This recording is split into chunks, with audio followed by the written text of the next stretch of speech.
저희 청소년부에서 상반기에 70여 명의 아이들이 제자 훈련을 받았습니다. 훈련하는 동안에 아이들 제자 훈련이라고 쉬웠던 것이 아니라 어른들 제자 훈련 해보신 분들은 아시죠? 과제가 굉장히 많잖아요. 똑같이 과제가 다 나갔어요. 설교 노트, 주간 계획표, 큐티 노트, 엄청나게 많은 과제들이 나갔는데, 그래서 굉장히 고생들을 했는데 너무 기특하잖아요. 그래서 고생들을 했는데 수료라도 곱게 시켜주면 좋은데 제가 또 수료 시험까지 만들어가지고 수료 시험을 보고 말았습니다. 그런데 채점을 하다가 오답을 보고 제가 혼자 엄청나게 재밌는 오답들이 몇 개 있어가지고 크게 웃었었는데요. 그 중에 두 가지 오답을 여러분과 함께 좀 혼자 보기엔 아까워서 이렇게 나누면서 말씀을 시작하고자 합니다. 첫 번째 질문과 오답인데요. 질문은 무엇이었냐면, 문제는 글자가 작아서 잘 안 보이실 텐데 제가 읽어드릴게요. 우리가 기도할 때 피해야 할 함정이 있다. 예수님이 바리새인들의 기도를 보시고 경고하신 것은 무엇인가? 라는 질문이거든요. 이제 답에 제가 괄호 넣기로 해놨어요. 무엇이냐면, 땡땡 하는 자와 같이 사람에 보이려고 하지 않는 것과 땡땡땡땡 하지 않는 것. 땡땡에 들어갈 말이 뭘까요? 그렇죠. 역시 수준이 있으십니다. 앞에는 외식하는 자와 같이 하지 말고 뒤에는 뭘까요? 중언부언하지 않는 것. 이게 답인데요. 어떤 학생이, 중1 남학생이 답을 했는데 앞에 있는 괄호는 답이 생각나지 않았는지 공란으로 두고 뒤에 있는 괄호에 무엇이라고 썼냐면, 함께 화면을 보시겠습니다. 어영부영하지 않는 것. 네. 정말 중학생들은 참 감당할 수가 없습니다. 네. 내 자식은 아닐 거야 라고 웃고 계신 분 중에 여기 그 부모님이 와 계시거든요. 주님은 아십니다. 자, 물론 예수님께서 이제 어영부영 기도하는 거 안 좋아하시겠죠. 자, 두 번째 질문입니다. 두 번째 질문은 뭐냐면 기도의 응답에 대한 질문인데요. 질문이 이겁니다. 약속의 말씀을 들고 나아가면 응답을 빨리 해주시는 이유는? 이게 질문이거든요. 답이 뭘까요? 하나님은, 그렇죠, 약속의 하나님, 약속을 지키시는 분이시기 때문에 이게 정답이거든요. 이게 정답인데 이번에는 중1 여학생입니다. 답이 원래 하나인데 답을 두 개나 쓴 거예요. 나는 더 많은 걸 알고 있다. 답을 두 개나 썼는데 첫 번째 화면 보여주시죠. 성질이 급해서, 그리고 다음 사람이 기다리고 있어서. 정말 하나를 가르쳐주면 열을 아는 저희 청소년부 아이들 너무 예쁘지 않습니까? 그 부모님도 이 자리에 와 계십니다. 또 아니라고 생각하시는데,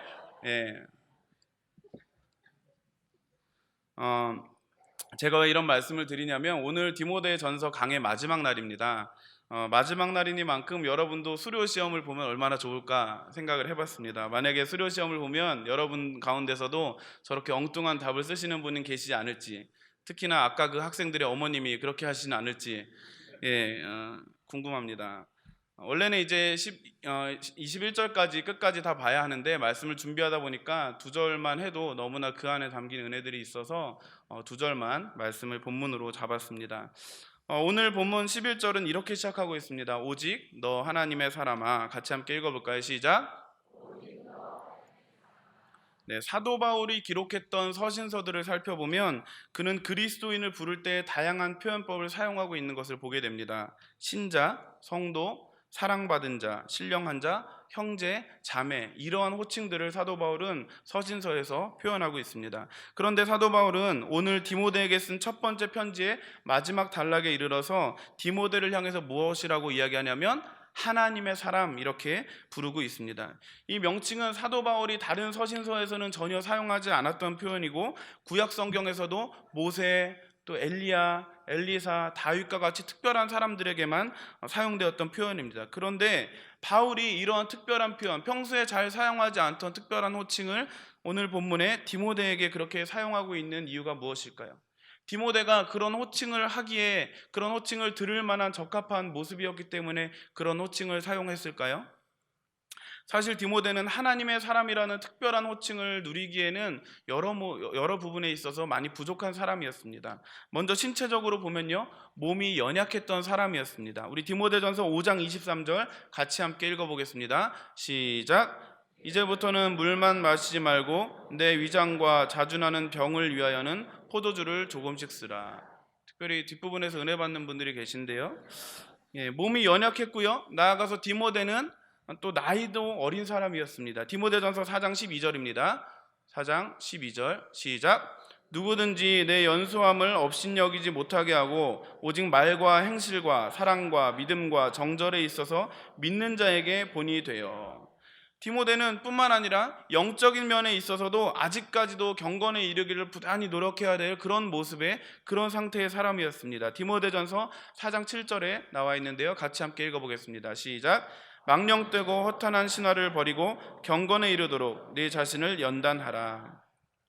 이처럼 디모데는 육체적으로는 몸이 많이 연약했고 또 연령으로 보면은 나이도 많이 어린 사람이었고 영적으로는 경건에 이르기를 아직 많이 연습해야 될 여러 모양에서 부족함이 많아 보이는 그런 사람이었지만, 사도 바울이 바로 그러한 디모데를 향하여 하나님의 사람이라고 부른 까닭은 디모데가 지도자 모세와 같은 뛰어난 인물, 다윗 왕과 같은 위대한 인물, 선지자 엘리사나 엘리야와 같은 신령한 인물이 될 어떠한 가능성을 발견했기 때문이었습니다. 물론 그 가능성이라는 것은 디모데의 어떠한 탁월함이나 실력이 아닌, 다시 말하면 디모데여서가 아니라 그 어떠한 사람도 하나님의 손에 붙들린 바 되어지면 이전과는 전혀 다른 삶, 하나님께 쓰임받는 존귀한 삶을 살 수 있다는 것을 믿었기 때문에 바울은 여러 모양에서 부족했던 디모데를 향하여 하나님의 사람이다, 그렇게 불렀던 것이죠. 사실은 여러분, 사도 바울 자신도 우리 주님으로부터 이런 은혜를 받아 누린 사람 아니겠습니까? 주님께서는 죄인 중에 괴수로서 해방자요 또 핍박자요 폭행자였던 사도 바울을 충성스럽게 여기셔서 심지어 복음을 전하는 그런 복음의 존귀한 사도의 직분까지 맡기셨습니다. 이러한 놀라운 은혜를 받아 누린 사도 바울은 주님께서 자신에게 베풀어 주시고 또 보여주셨던 그 마음을 그대로 디모데에게 표현을 했던 것입니다. 사랑하는 여러분, 우리 주님께서는 하나님의 사람이라는 그 호칭을 질그릇처럼 연약하고 또한 부족하고 허물 많은 저와 여러분에게도 주시기를 원하십니다. 우리 베드로전서 2장 9절 말씀 같이 함께 읽겠습니다. 시작.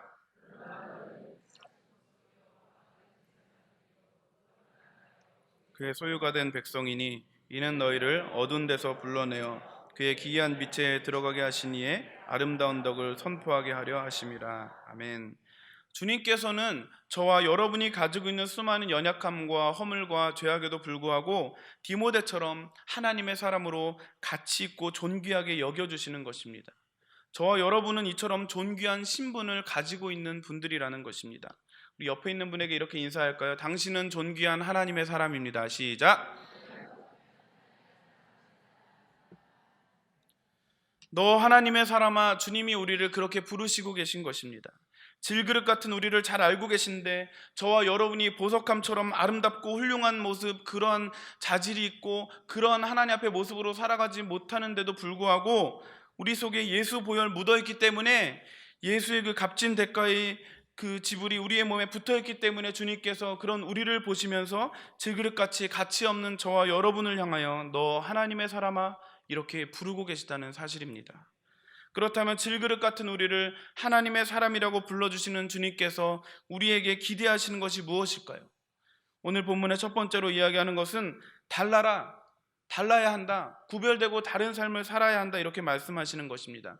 11절 말씀을 다시 한번 볼까요? 한글 성경에서는 오직 너 하나님의 사람아 이렇게 되어 있죠. 그런데 원문의 문자 그대로 번역하면 이 오직이라는 단어는 영어로 표현하자면 but이라는 단어입니다. 그러니까 그러나 너 하나님의 사람아, 그러나라는 의미가 담겨져 있다는 거예요. 사랑하는 여러분, 저와 여러분에게 끝없이 하나님께서 또한 성경이 요구하고 기대하는 것이 무엇입니까? 그러나라는 거예요. 그러나 너 하나님의 사람아. 앞에서 보았던 이야기들, 오늘 본문 이전에 나와 있는 그 모든 이야기들, 그 세상을 쫓아 살아가는 그 사람들과 무언가는 다른, 무언가는 구별되고 대조되는 너 하나님의 사람아, 그렇게 말씀하고 있다는 거예요. 여러분과 제가 오늘 이 예배를 마치고 삶의 자리로 나아가서 해야 되는 것은 무엇이냐면 다름, 구별, 차이가 있는 삶을 살아야만 한다는 것입니다. 하나님이 저와 여러분에게 원하시는 것은 구별되고 다르고 차이가 나는 삶이라는 것을 우리는 결코 잊어서는 안 되는 것입니다. 그런데 다름과 차이라는 것에 대해서 우리가 오해하기가 참 쉽습니다. 다름과 차이라는 것이 어떤 우월성이나 탁월성이라는 개념이 아니라는 거예요. 절대로 그런 것이 아니라는 거예요. 그러니까 이런 거예요. 예수님 믿는다고 해서 자녀들이 공부도 잘해야 되고 돈도 잘 벌어야 되고 빨리 승진해야 되고 건강해야 되는 것 아닐 수 있다는 것입니다. 열심히 해도 성적이 안 나올 수 있고요. 직장에서 죽어라 일하는데도 승진이 안 되고 연봉이 오르지 않을 수도 있다는 것입니다. 열심히 사업하는데 부도날 수도 있다는 것입니다. 그러나 여러분, 그렇다고 해서 비실비실 기죽지 마시기를 바랍니다. 질그릇 같으면 어떻습니까? 그 속에 담겨 있는 것이 다르지 않습니까? 우리 안엔 예수 그리스도라는 보배합이 우리 안에 있기 때문에 우리는 그러한 세상 것들이 좀 부족하다 할지라도 기죽지 않을 수 있다는 것입니다. 성경이 우리에게 원하는 것은 우월함이나 두드러짐, 1등, 최고가 결코 아니라는 거예요. 어차피 모두가 최고가 될 수는 없는 것 아니겠습니까? 하나님이 우리에게 기대하시는 것은 다름이라는 거예요. 차이라는 거예요. 구별됨이라는 거예요. 우리의 성적이나 재산이나 명예가 주님의 관심이 아니라 저와 여러분이 정말 세상과 다른 모습으로 살아가고 있는가, 구별되어 살아가고 있는가, 이것이 하나님의 관심이라는 것을 우리는 잊지 않아야 할 것입니다. 그렇다면 저와 여러분에게 우월성과 차이와 다름을 원하시는 하나님의 요구와 기대하심이 무엇입니까? 디모데전서 6장 11절은 말씀합니다. 같이 읽겠습니다. 시작.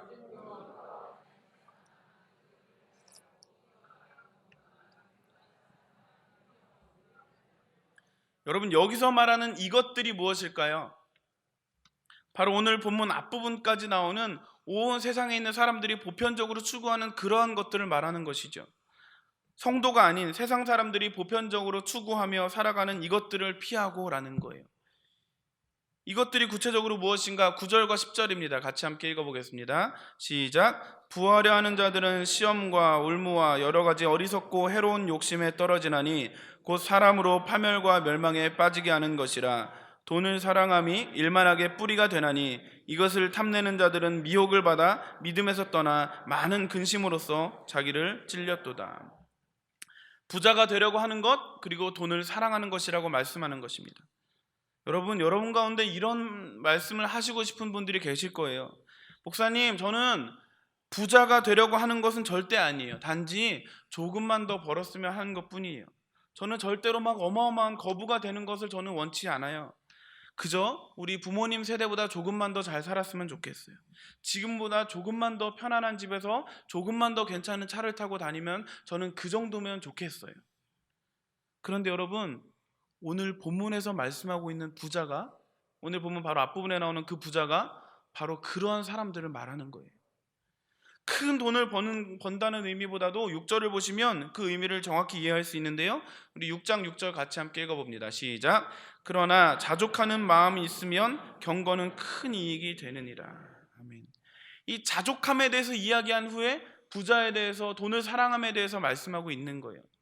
그러니까 나는 어마어마한 돈을 벌기를 바라는 것까지는 아니니까 본문에서 말하는 부자가 되고 돈을 사랑하는 그 사람, 그것은 나와는 관계가 먼 이야기라고 우리가 안일하게 생각할 것이 아니라 주신 것에 자족하지 못하고 더 많은 것, 더 좋은 것, 더 큰 것을 누리고자 하는 그 모든 것들, 그것이 바로 6절에서 이야기하는 9절에서 10절에서 이야기하는 부자가 되려는 것이고 돈을 사랑하는 것이다, 이런 의미라는 것입니다.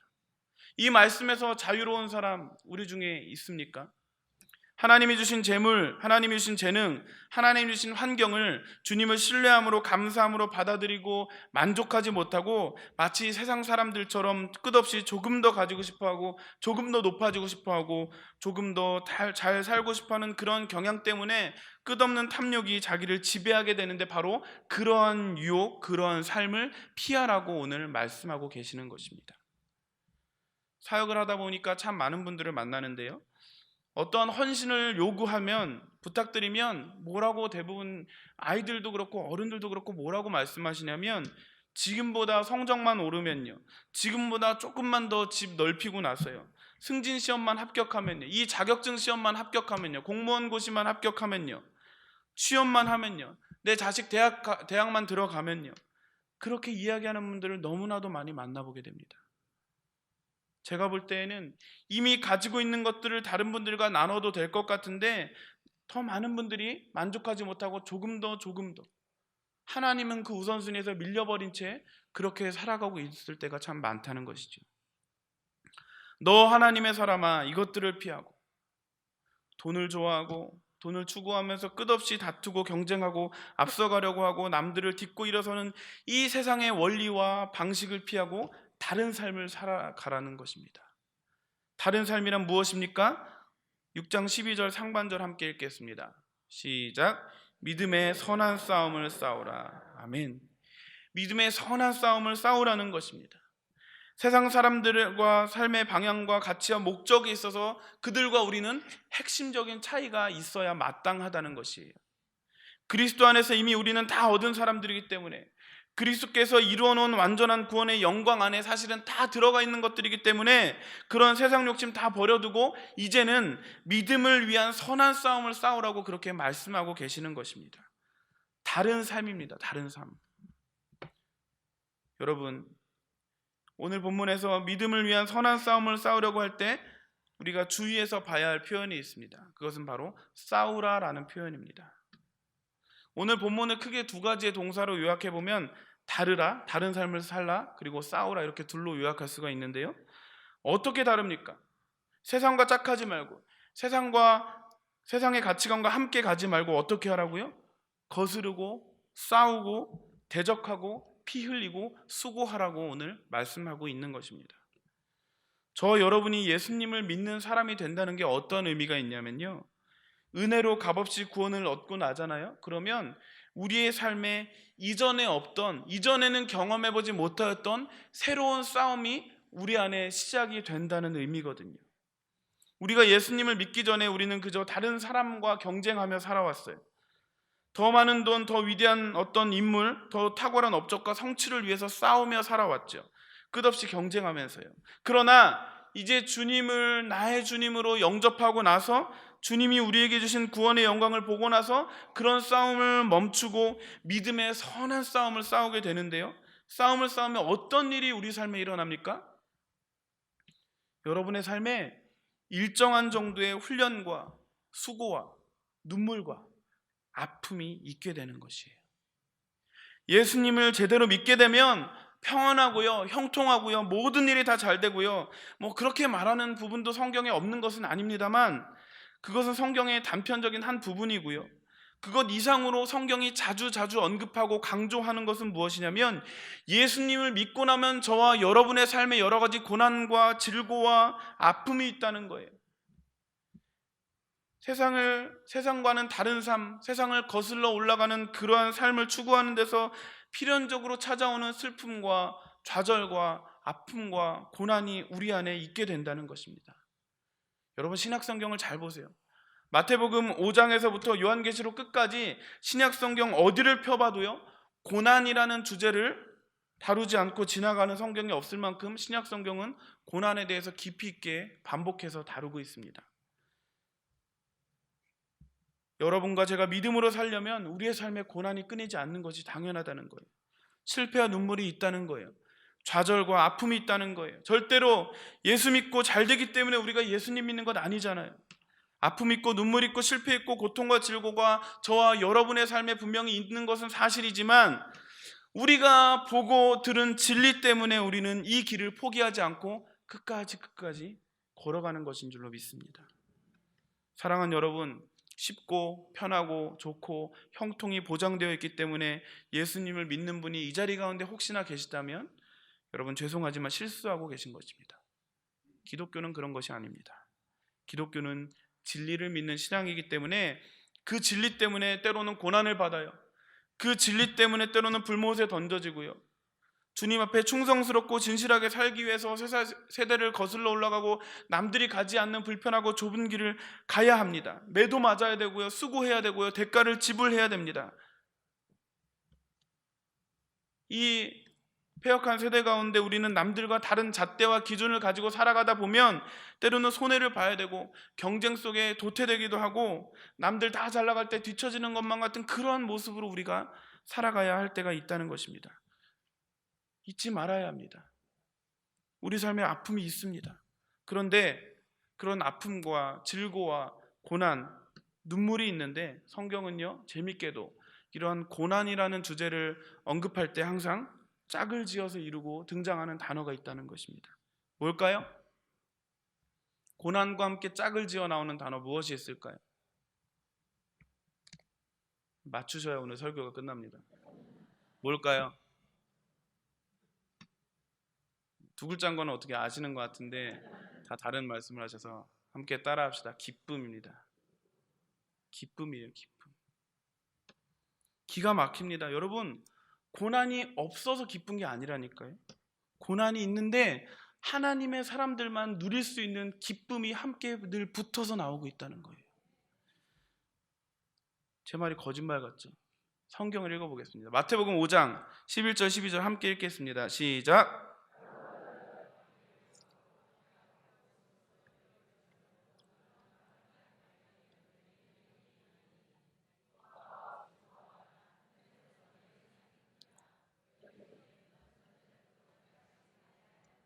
아멘. 욕하고 박해해도 기뻐하라는 거예요. 히브리서 10장 34절에 있습니다. 시작. 너희가 갇힌 자를 동정하고 너희 소유를 빼앗기는 것도 기쁘게 당한 것은 더 낫고 영구한 소유가 있는 줄 알미라. 아멘. 야고보서 1장 2절입니다. 시작. 내 형제들아 너희가 여러 가지 시험을 당하거든 온전히 기쁘게 여기라. 아멘. 베드로전서 4장 13절입니다. 시작. 오히려 너희가 그리스도의 고난에 참여하는 것으로 즐거워하라. 이는 그의 영광을 나타내실 때 너희로 즐거워하고 기뻐하게 하려 함이라. 아멘. 너희를 박해하고 핍박하고 욕하거든 기뻐하고 즐거워하라. 분명히 성경은 말씀하는 거예요. 성경에서 고난이라는 주제를 다룰 때마다 함께 짝을 지어 나오는 것이 기쁨이라는 것입니다. 심지어 로마서 5장 3절은 이렇게 말씀합니다. 시작.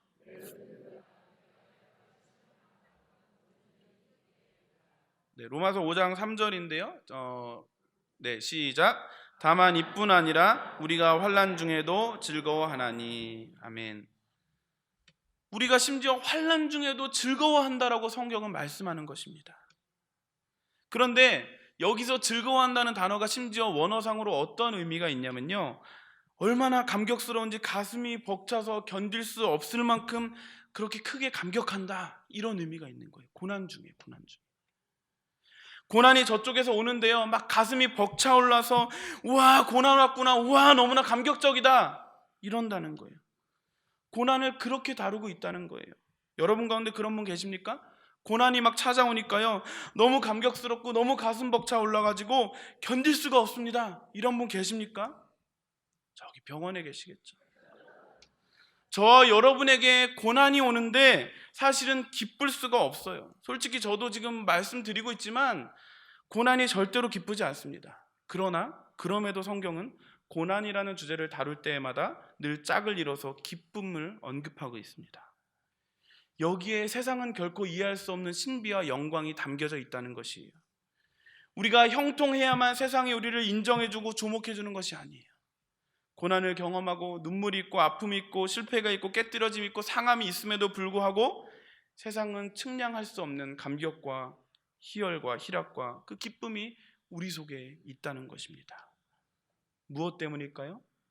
우리 아까 읽었던 야고보서 1장 2절 말씀 다시 한번 읽겠습니다. 시작.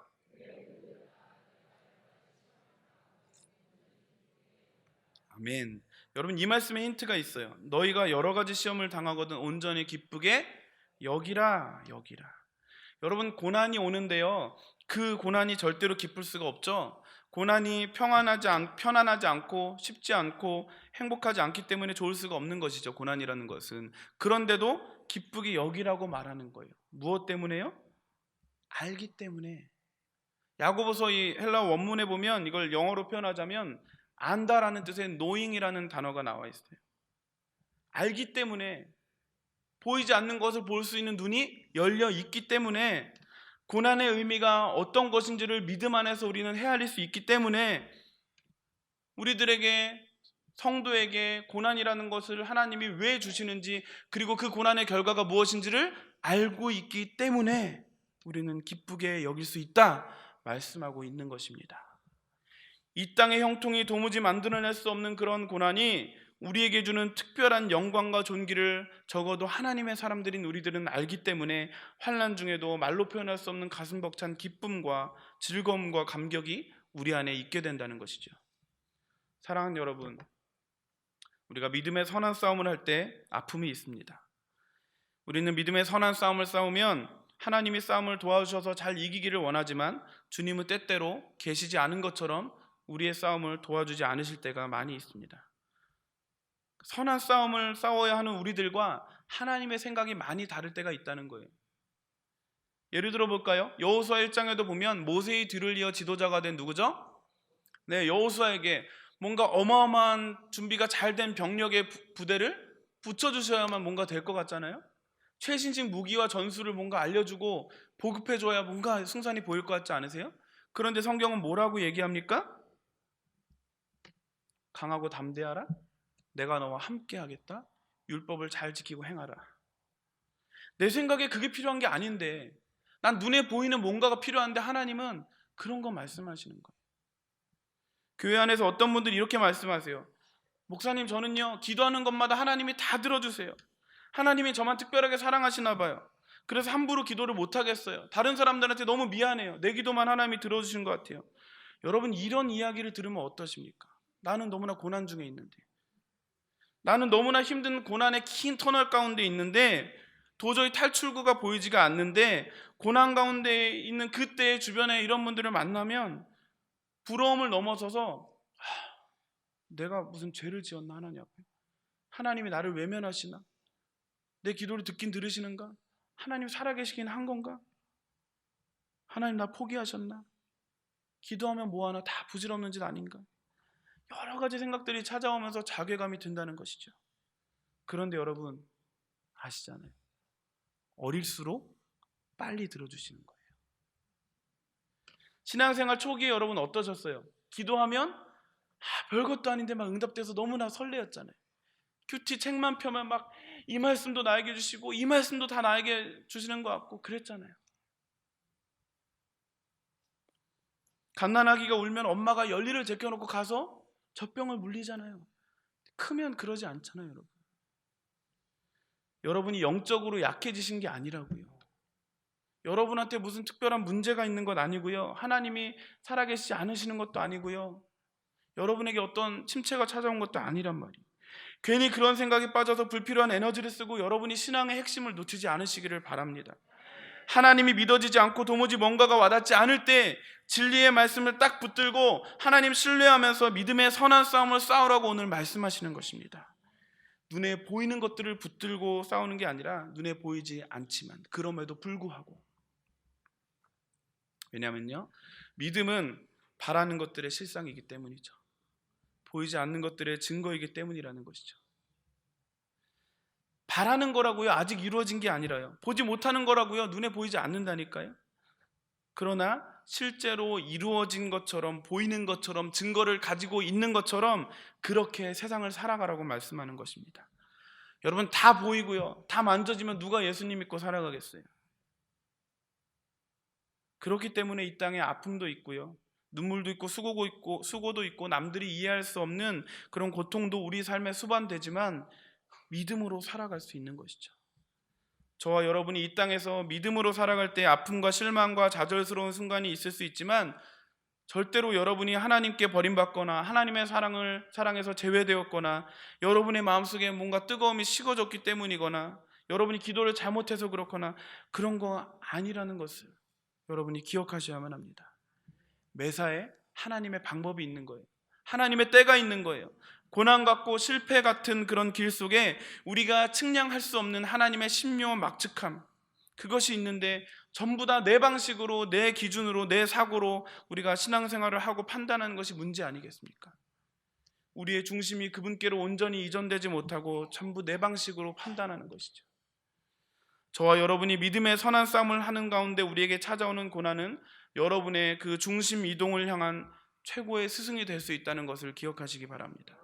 그 측량할 수 없고 이해할 수 없는 고난과 아픔과 실패를 통과하면서 우리의 중심을 나의 경험, 나의 판단, 나의 느낌, 나의 생각 이런 것에서부터 떼어내서 나 같은 죄인을 위하여 아들을 내어주시고 지금도 여전히 살아계셔서 온 세상과 만물을 나같이 미련하고 더러운 죄인들을 위하여 움직여 가시고 역사와 만물을 손에 붙들고 교회와 성도를 위해 세상을 만들어 가시고 움직여 가시는 그분에 대한 그 신뢰가 고백될 수 있다는 것입니다.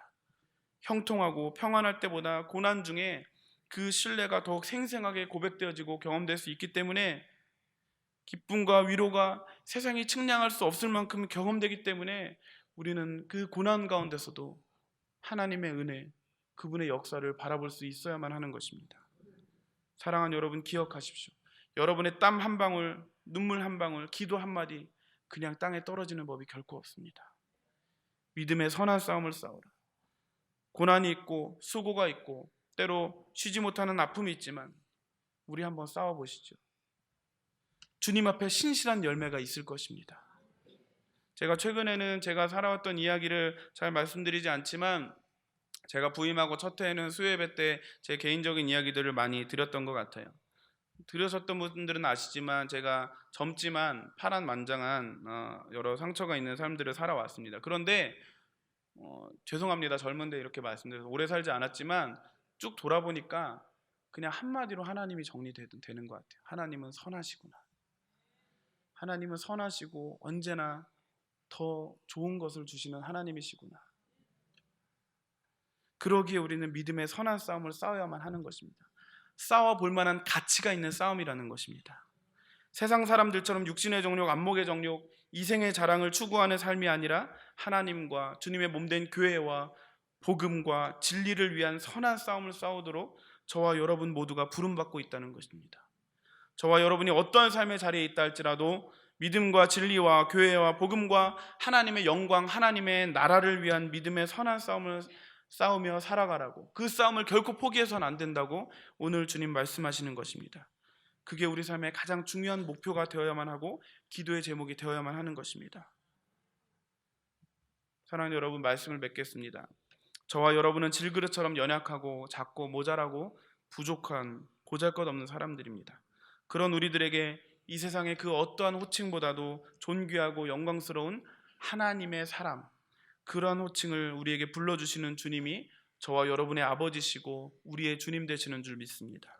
그리고 그 주님께서 말씀하십니다. 하나님의 사람은 세상의 사람들과는 달라야 한다고 말씀하십니다. 또한 믿음의 선한 싸움을 싸우라고 말씀하십니다.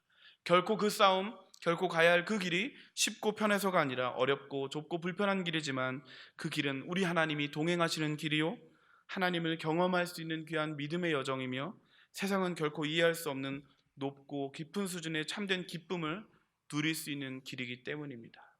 이 길을 함께 걸어가는 우리 새순 공동체 되시기를 주님의 이름으로 축복합니다.